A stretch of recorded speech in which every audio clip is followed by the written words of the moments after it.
Esta es la historia de Esther, la reina valiente. El reino de Persia y la caída de Basti. La historia de Esther comienza en la época del poderoso imperio persa, bajo el reinado del rey Asuero, Jerjes, quien gobernaba 127 provincias desde la India hasta Etiopía. En el tercer año de su reinado, ofreció un gran banquete de 180 días, seguido de 7 días de celebración para todo el pueblo de Susa, la capital del imperio. En medio del esplendor y la ostentación, el rey, dominado por el vino y la vanidad, ordenó a la reina Basti que se presentara ante los invitados, usando su belleza como trofeo. Sin embargo, Basti se negó a obedecer. Su dignidad era más fuerte que el capricho del rey. La negativa de Basti causó un escándalo. Los príncipes y nobles temían que su acto influyera en otras mujeres del reino. Por lo tanto, se aconsejó al rey que Basti fuera depuesta y que se eligiera una nueva reina. La orden se publicó en todos los idiomas del imperio. La caída de Basti marcó el comienzo de un nuevo capítulo en el plan soberano de Dios. Aunque no se le menciona explícitamente en este punto, sus propósitos se desarrollaban silenciosamente tras bambalinas del palacio.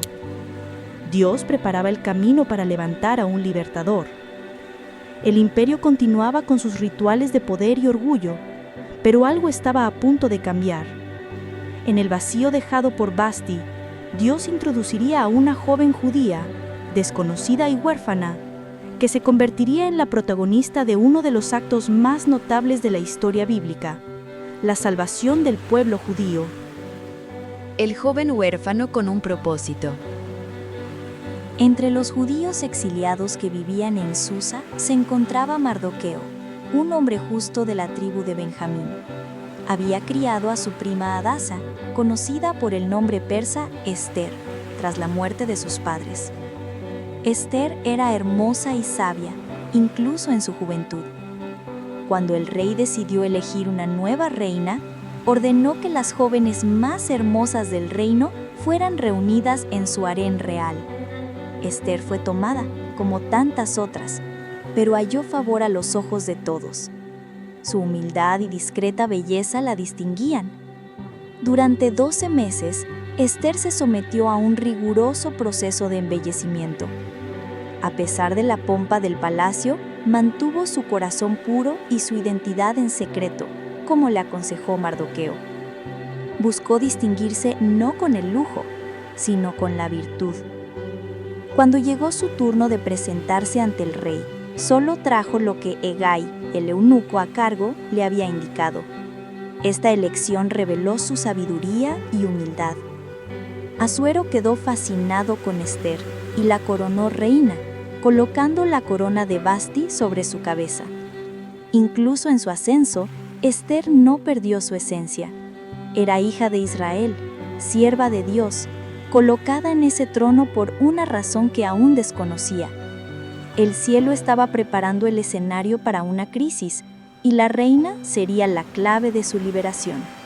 La fidelidad de Mardoqueo y el odio de Amán. Mardoqueo, quien trabajaba en la puerta del palacio, se mantuvo vigilante por la seguridad de Esther y las políticas de la corte.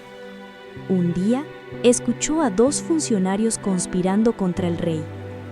Inmediatamente le reveló el complot a Esther, quien informó al rey en nombre de Mardoqueo. El intento de asesinato fue evitado y registrado en los registros reales. Mientras tanto, Amán, un agageo, fue elevado por el rey a una posición de extrema autoridad. Todos los siervos del rey se postraron ante él, excepto Mardoqueo, quien se negó a inclinarse ante un hombre. Su fidelidad al Dios de Israel no permitía la idolatría. La negativa de Mardoqueo hirió el orgullo de Amán, y en lugar de atacarlo solo a él, planeó exterminar a todos los judíos del imperio. Echando suertes, Amán eligió el mes de Adar para llevar a cabo su plan genocida. Su furia se vio alimentada por el orgullo y el prejuicio. Amán engañó al rey, diciendo que había un pueblo rebelde disperso por todo el reino.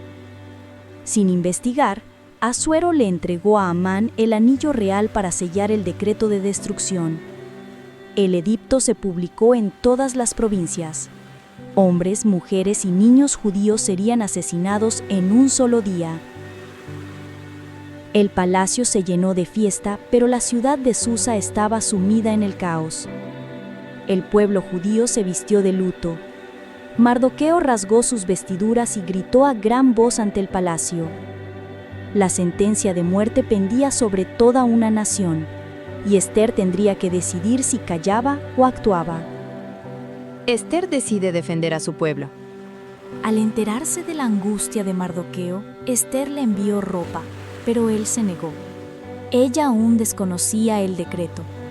Mardoqueo le envió una copia del edicto, pidiéndole que fuera ante el rey a interceder por los judíos. Ester dudó, pues presentarse ante el rey sin invitación implicaba riesgo de muerte. Pero Mardoqueo respondió con palabras atemporales. ¿Quién sabe si para un momento como este fuiste nombrada reina?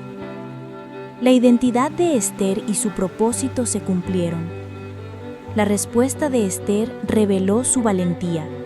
Si perezco, perezco. Sin embargo, primero pidió a todo el pueblo que ayunara por ella durante 3 días.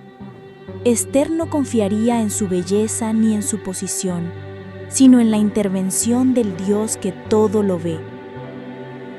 Durante el ayuno, el silencio del palacio contrastaba con la agitación espiritual de los judíos. La reina, antes una huérfana tímida, ahora se convirtió en intercesora. Su valentía nació de su dependencia de Dios. Al final de su ayuno, Ester se vistió con sus ropas reales y entró en el patio del rey. El destino de una nación dependía de ese paso. Pero Dios ya estaba obrando, inclinando el corazón del rey a extender el cetro a su valiente reina. El primer banquete de Ester. Cuando el rey vio a Ester en el patio, le extendió el cetro de oro en señal de favor. Con gracia y reverencia, Ester se acercó y tocó el cetro. El rey, curioso, le preguntó qué deseaba, ofreciéndole hasta la mitad del reino. Esta era su oportunidad de presentar su petición, pero Ester actuó con sabiduría. En lugar de revelar de inmediato el plan de Amán, Ester invitó al rey y a su ministro a un banquete especial. Durante la reunión, el rey reiteró su oferta, pero Ester, guiada por Dios, pospuso su petición de nuevo, invitándolos a un segundo banquete al día siguiente. Amán salió del primer banquete radiante, orgulloso de haber sido invitado personalmente por la reina. Sin embargo, al cruzar la puerta, vio a Mardoqueo, quien nuevamente se negó a inclinarse. Su alegría se convirtió en furia. En casa, Amán consultó a su esposa y amigos, quienes le aconsejaron construir una horca de 25 metros de altura para colgar a Mardoqueo a la mañana siguiente. El plan le pareció excelente. No sabía que Dios estaba a punto de cambiar la situación. Esa misma noche, el rey no podía dormir. Providencialmente, pidió que le leyeran el libro de las Crónicas Reales.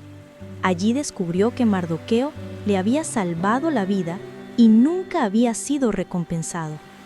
Dios estaba comenzando a reescribir la historia, cambiando las tornas y exaltando a los fieles.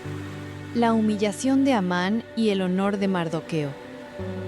Por la mañana, Amán fue al palacio para exigir la ejecución de Mardoqueo, pero antes de que pudiera hablar, el rey le preguntó: ¿qué se le debe hacer al hombre a quien el rey se deleita en honrar? Amán, creyéndose el honorable, sugirió un desfile real con las vestiduras del rey y un caballo real. Para su sorpresa, el rey ordenó que se le hiciera precisamente eso a Mardoqueo, el judío que estaba sentado a la puerta del palacio. Humillado, Amán tuvo que guiar a su enemigo por las calles, proclamando: «Esto es lo que se le hace al hombre a quien el rey se deleita en honrar». Después del desfile, Mardoqueo regresó a su puesto, pero Amán corrió a casa, abatido y avergonzado. Sus consejeros y su esposa presentían el presagio de la fatalidad. Si Mardoqueo es judío y has empezado a caer ante él, no prevalecerás, dijeron. Mientras aún hablaba con su familia, los eunucos del rey llegaron apresuradamente para llevarlo al segundo banquete de Ester. Amán no imaginaba que esa noche sellaría su destino. El orgullo había cavado su propia tumba. Dios guió los acontecimientos en silencio. Aquel que había intentado destruir al pueblo de Dios sería juzgado ante el mismo trono que pretendía manipular. Se acercaba el momento de la verdad y la reina judía estaba lista. La petición de Ester y la caída de Amán. En el segundo banquete, el rey volvió a preguntarle a Ester cuál era su deseo. Con valentía y firmeza, Ester reveló su identidad judía y exclamó: «Si he hallado favor ante el rey, ruego por mi vida y la de mi pueblo, pues hemos sido vendidos para ser exterminados». Asuero, conmocionado, preguntó: «¿Quién es este hombre? ¿Dónde está el que se ha atrevido a hacer semejante cosa?». Ester señaló con calma: «El adversario y enemigo es este malvado Amán». La tensión llenó el salón. El rey, enfurecido, se levantó y se marchó. Amán, desesperado, se abalanzó sobre Ester para suplicarle por su vida. Cuando el rey regresó y vio a Amán en la cama donde Ester estaba reclinada, lo percibió como una ofensa aún mayor. El destino de Amán estaba sellado. Uno de los eunucos informó que Amán había erigido una horca para matar a Mardoqueo. El rey ordenó inmediatamente que Amán fuera colgado en ella.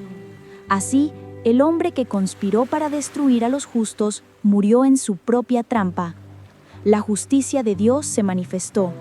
El opresor cayó, y la reina permaneció de pie. La valentía de Ester salvó a una nación, pero un decreto de muerte seguía vigente. El enemigo había muerto, pero la amenaza para el pueblo de Dios persistía. El nuevo decreto y la salvación de los judíos. Ester regresó ante el rey y entre lágrimas suplicó que se revocara el edicto contra los judíos. Sin embargo, Asuero explicó que los decretos sellados con el anillo real no podían anularse. Se necesitaba una nueva estrategia. El rey entonces le dio a Mardoqueo el anillo de Amán y lo nombró autoridad. Mardoqueo y Ester escribieron un nuevo decreto que permitía a los judíos defenderse el día señalado para la masacre. El edicto fue traducido y enviado urgentemente a todas las provincias. El pueblo judío, antes del luto, ahora estaba lleno de esperanza. La alegría y la celebración llenaban sus corazones. Dios había cambiado el decreto de muerte en una proclamación de vida. Sus enemigos habían considerado exterminarlos, pero ahora enfrentarían resistencia. Cuando llegó el día, los judíos se unieron en cada ciudad y derrotaron a sus enemigos. Ninguno se salvó. Mardoqueo se hizo grande en el imperio, y su temor se extendió por todas las naciones. Dios había exaltado a su pueblo. La victoria se celebró con alegría, banquetes y cánticos. El duelo se convirtió en celebración y la humillación en honor. El Dios invisible había actuado con poder, demostrando que, incluso en el exilio, su pueblo no había sido olvidado. La institución de la fiesta de Purim. Tras la victoria, los judíos instituyeron una celebración para conmemorar su liberación, la fiesta de Purim, cuyo nombre proviene de Pur, la suerte que Amán usó para determinar el día de la masacre. Ahora, ese día era recordado como el día de la reversión. Mardoqueo escribió a todos los judíos del imperio para establecer la festividad anual los días 14 y 15 del mes de Adar. Era un momento para celebrar, compartir comida, dar regalos y ayudar a los necesitados. Un momento de comunión y gratitud. Ester también escribió una carta en apoyo de la festividad, sellándola con autoridad real. El pueblo respondió con alegría y compromiso. Fue una celebración viva de la fidelidad de Dios y la valentía de quienes se levantaron en su nombre. La fiesta de Purim se celebró generación tras generación. Era un recordatorio eterno de que Dios transforma la lotería de la muerte en la liberación de la vida. Incluso cuando es invisible, Él tiene el control. El recuerdo de la liberación se ha perpetuado como parte de la identidad judía. Fue más que un acontecimiento histórico. Fue un testimonio de la soberanía divina que utiliza lo improbable para cumplir su propósito eterno. El legado de Esther y la soberanía de Dios. El libro de Esther termina sin mencionar directamente el nombre de Dios, pero su presencia es evidente en cada detalle. Él usa las circunstancias, los sueños, el ayuno, las decisiones e incluso el silencio para cumplir su plan. La historia trata sobre la providencia y el propósito. Esther, la joven huérfana, se convirtió en reina no por casualidad, sino por destino divino. Su valentía cambió el curso de la historia. Al tomar una postura firme, arriesgando su vida, salvó a todo un pueblo. Su fe activa es un ejemplo para todos los que enfrentan decisiones difíciles. Mardoqueo también dejó un legado. De ser un hombre común en la puerta del palacio, se convirtió en el segundo al mando del reino. Su fidelidad y sabiduría fueron honradas por Dios. Juntos, él y Esther demostraron que la obediencia silenciosa mueve los cielos. La historia de Esther es atemporal. Nos enseña que Dios reina sobre los reyes de la tierra, que los planes de los malvados no prevalecen y que la valentía, la intercesión y la fe son instrumentos poderosos en las manos del Todopoderoso. Al concluir esta narración, se invita al lector a confiar más plenamente en Dios. En tiempos de incertidumbre, en contextos de opresión o cuando todo parece perdido, el ejemplo de Esther nos recuerda, para un tiempo como este, Dios nos ha puesto aquí. Deja un comentario y suscríbete para apoyarnos y recibir más historias bíblicas como esta.